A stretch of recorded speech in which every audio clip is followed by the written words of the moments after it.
The Wagga Women's Health Centre was established in the late 70s, 40 years ago, by men and women in the community who could see a need for services. The Wagga Women's Health Centre is part of the statewide non-government women's health sector. We provide services that encompass trauma counselling, crisis and support work, health education, economic wellbeing. We have visiting practitioners that provide massage. Other services in town provide sessions from our centre as well. We have a library and women can come and sit and be safe in our environment.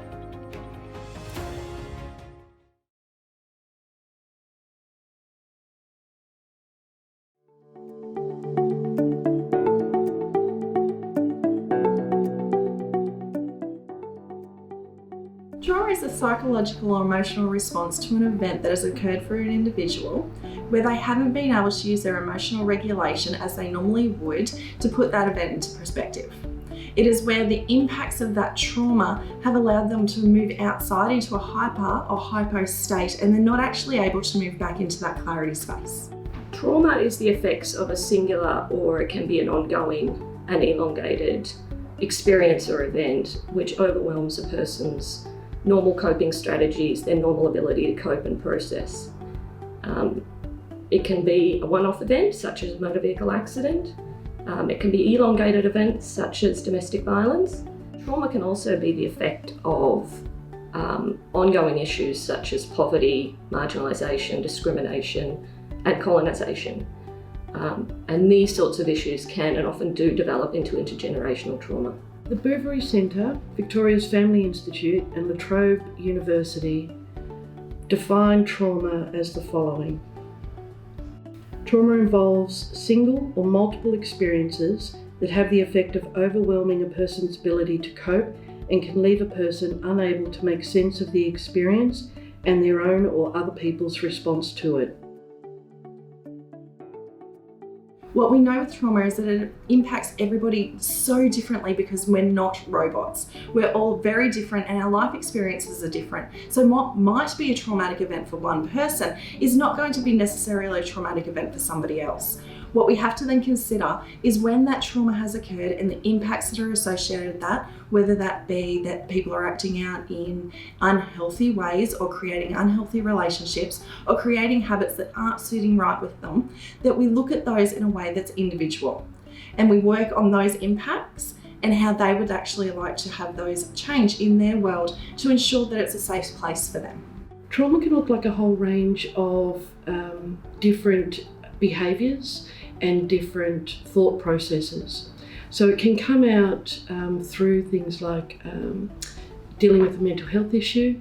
It can come out with substance misuse. It can come out in things like problem gambling, excessive shopping, excessive sex, those sorts of activities. Certainly trauma can impact on every part of a person's life. So from their personal interactions, it can impact on their ability to work. It can impact on their social life, their cultural life. The effects of trauma or the impacts of trauma look at how that person responds to that trauma, and we see things like flashbacks and triggers. We see their responses of fight, flight, freeze. So it's at what that person is experiencing as a result of that trauma, how they're dealing with that and what that looks like for them. So they can range from everything from maybe having addiction, that maybe could be drugs, alcohol, sexual. It can also be self-sabotage. It can also be things like that affect our place of employment or relationships that we develop. And it can also be socially. We might isolate ourselves as a result of these impacts because we're not sure how to deal with them. So complex trauma looks at that repeated event. So it's something that happens on a continuum of space. It's not just one event. Yeah, there is a difference between those two. Sometimes they get mushed together a little bit, but what we actually know is PTSD is actually the occurrence of one traumatic event. We see a lot of that with people who have experienced war or natural disasters, that they've had that one traumatic event that has impacted their emotional regulation around that space, and they're triggered around that event as a result. Complex trauma and PTSD often gets combined together. However, there is quite a difference within that. PTSD usually occurs from one event, whereas complex trauma is something that occurs from that continuum, that multiple events that occur. Traditionally, we've seen it within childhood, but we can see how it occurs over a period of time. Where that period is can be dependent on anything, but we see it over a period of time, whereas that we do see PTSD stemming from complex trauma, but we also see quite a different space within that one event as occurring to something that is multiple. The legacy of trauma is where someone has experienced that trauma and it's happening to them now, even though the actual trauma has happened in the past. So it's how they're living with what has happened and how that then has that ripple effect on their family, their social network and their community.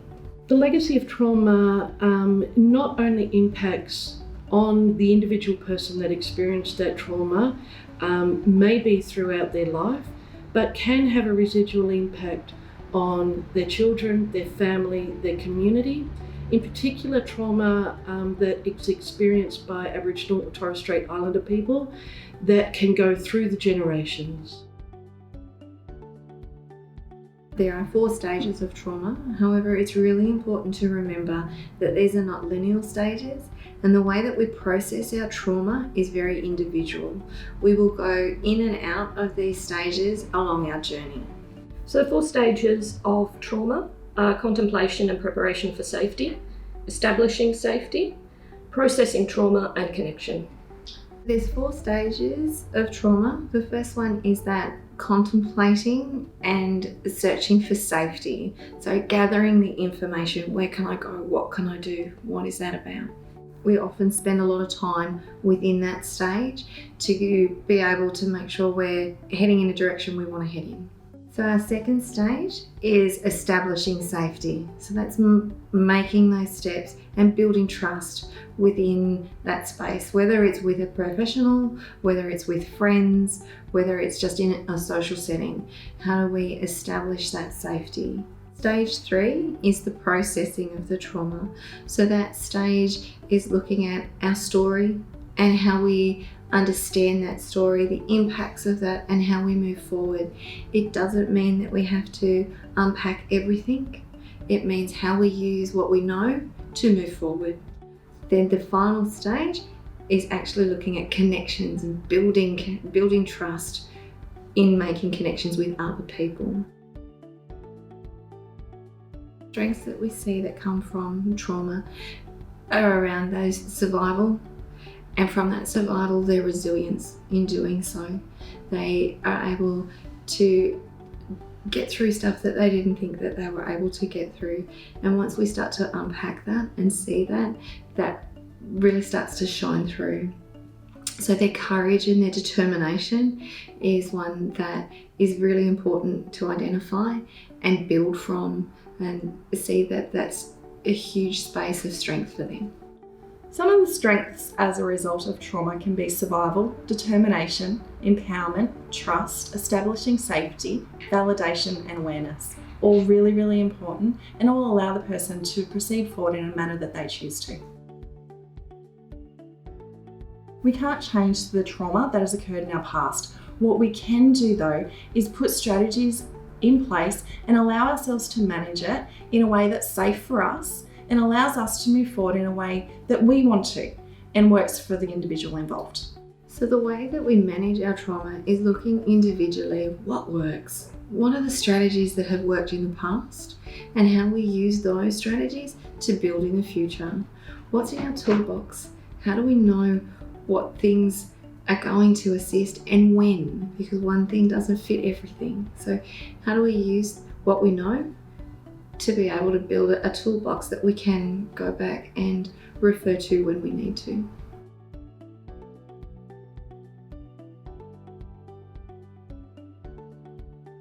Vicarious trauma is the trauma that workers will feel as a result of being exposed to someone else's experience of trauma.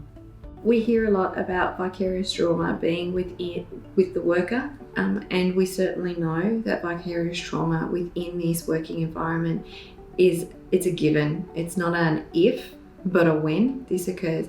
But it's also important to know that it can also happen to the general community if they are hearing stories on a continuum basis. As with first-hand trauma, the impacts of vicarious trauma can be as destructive and have an impact on every part of that person's life. So it will then affect their ability to continue doing their job, and it will also start impacting, in areas of their personal life. The impacts could be similar to the impacts seen of a person who has experienced trauma. But what we see within the workspace is that the tiredness, the lack of empathy that we see, it's feeling numb and feeling that heaviness around hearing those stories. The change of the professional occurs. Their once empathetic state becomes a sympathetic state. They may actually start taking part in risk-taking behaviours in their own world because what they have heard has impacted them in a way that has changed the way that they function and what they believe to be true and their core value. Being able to reflect on your practice, but also being able to reflect on how it is that you're feeling, how are you handling your workload, how are you handling a work-life balance is really important in being able to manage the effects of being continuously exposed to trauma and mitigating the impact of vicarious trauma. Self-reflection is really the opportunity to look at your own practice, your role within that practice, your responsibilities and what aren't your responsibilities, as well as improving your outlook. It also keeps the trauma that you have been exposed to within the realm of the client and not your responsibility. Self-reflection is important so that we know as a worker where we stand, what's happening for us, and how that then may impact upon the client that we're seeing. So by checking in and making sure that we're doing okay or not doing okay, we're able to give the best that we can to the people we need to. Self-reflection is really important because it's really important for our professional development to look back on what we're doing to ensure that we're working within best practice. It's important that we set our boundaries and we remain professional, and we know the difference between what's professional and personal. We're able to identify the difference and leave the professional stuff at work. It's setting those strategies that we need in place to ensure that we don't actually move that vicarious trauma space of taking on people's stories into our own space. We want to minimise those impacts as much as possible. Vicarious trauma, much like first-hand trauma, can look like things such as social isolation, withdrawing, loss of empathy, and certainly this can impact not just on your work, but in every aspect of your life. Vicarious trauma can look like that heaviness, that tiredness. It could be not wanting to engage in social settings, not wanting to go to work. It could be not wanting to sit down and have family time because of that heaviness or that fear of something bad may happen. Vicarious trauma can look very differently for every individual involved. It can be that isolating ourselves or removing ourselves from social settings because we don't want to hear about people's stories. It can also be switching off the TV because we don't want to listen to the news due to the traumatic events that are occurring in the world. It is very different and it can be very subtle. It can also be a little bit more increased in its nature, where risk-taking behaviours start to occur through acting out as a way of trying to cope with the traumas that we're hearing. So compassion fatigue is it's a temporary loss of empathy. It's often really short-lived, and it's quite then easy to manage. Compassion fatigue is that tiredness. It's that where we're still engaged with the client, we're still hearing, we're still empathetic, but we're starting to feel a little bit tired with it. It's where we need a break. It's where we just need to step away from our role for a while, go on a holiday or have a few days off just to reground ourselves and bring ourselves back to the now. Burnout is that sense of being overwhelmed by your workload. It's not being able to adequately separate your work from your private life and feeling like they're just constantly being exposed to the work that you do without having an area separate from that. Burnout is more of an impact where we're feeling overwhelmed with the job that we're doing.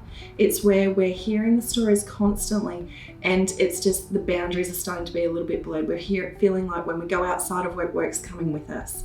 That when we go to a sporting event, someone wants to talk to us there because they know the job that we're doing. It's where we're starting to lose our personal identity and it's purely becoming our professional identity. That we need that little bit of space in between, we're not sure how to get it. It's where we really need to, when we get to that burnout space, have our manager available to us or policies available to us where we can go in and have those chats to put those structures back in place to allow us to come back to the space we need to be. Both burnout and compassion fatigue tend to be short-lived. They are quite easily managed. And at the other end of the spectrum, there is vicarious trauma, which can be quite dangerous and without reflecting and recognising it and without addressing it in a timely manner, it really can have serious and ongoing consequences. It's impacting on our home life, on our work life, when we're asleep, when we're awake. It's having an overall impact. With vicarious trauma, it's important that we have structures and policies in place in our workplace that allows that individual to feel safe and secure to voice that they're not doing okay.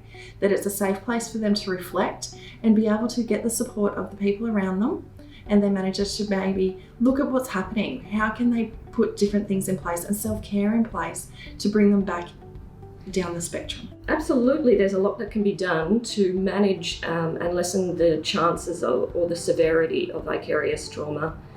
So within certain services, organisations and industries, we know that the chances of workers developing vicarious trauma can be quite high. And there is no uniform approach to addressing it for every worker because every worker is going to experience it and develop symptoms that are unique to themselves. But certainly organisations being aware and being really proactive. So normalising vicarious trauma is the most important step. A knowledge that it's not an if it will happen, it's a when. And so creating that normalised idea about it so that workers do feel really safe in being able to address their vicarious trauma.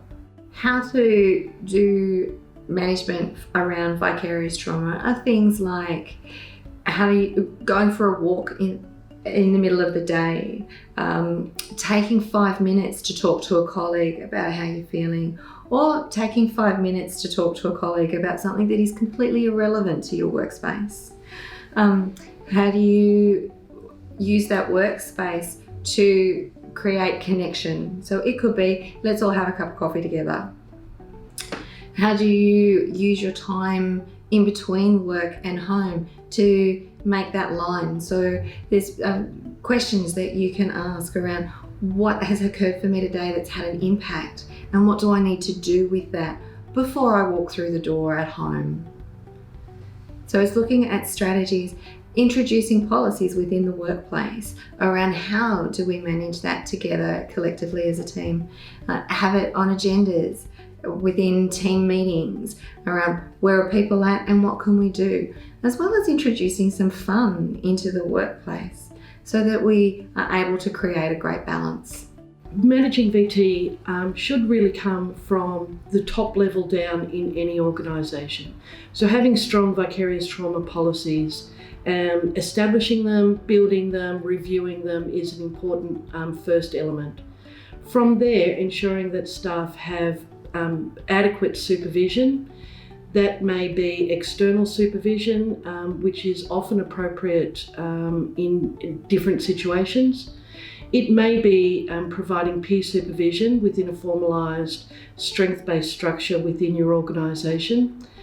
Having fun, of course, makes a lot of sense, and given this area of work, having fun is an important element to enjoying your workspace and feeling safe in that. So the final point is having an individual plan of action.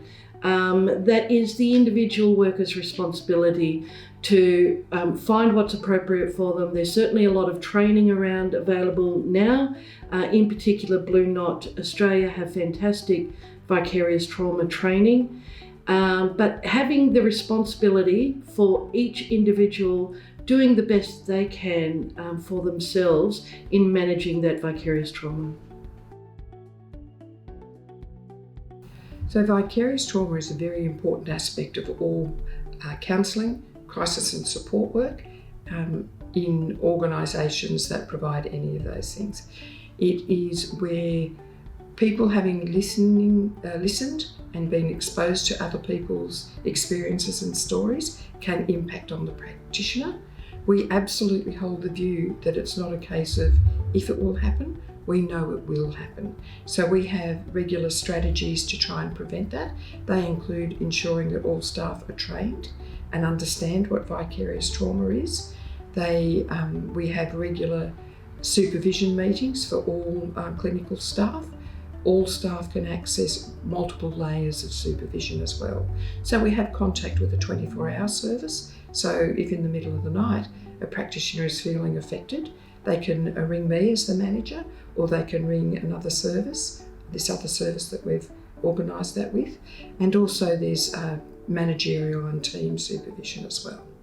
So when someone is impacted by the work that they're doing and what the information they're being exposed to, that can present in a variety of ways. It can cause anxiety. It may lead to someone not wanting to come to work. It may lead to them not feeling able to work when they do come to the premises.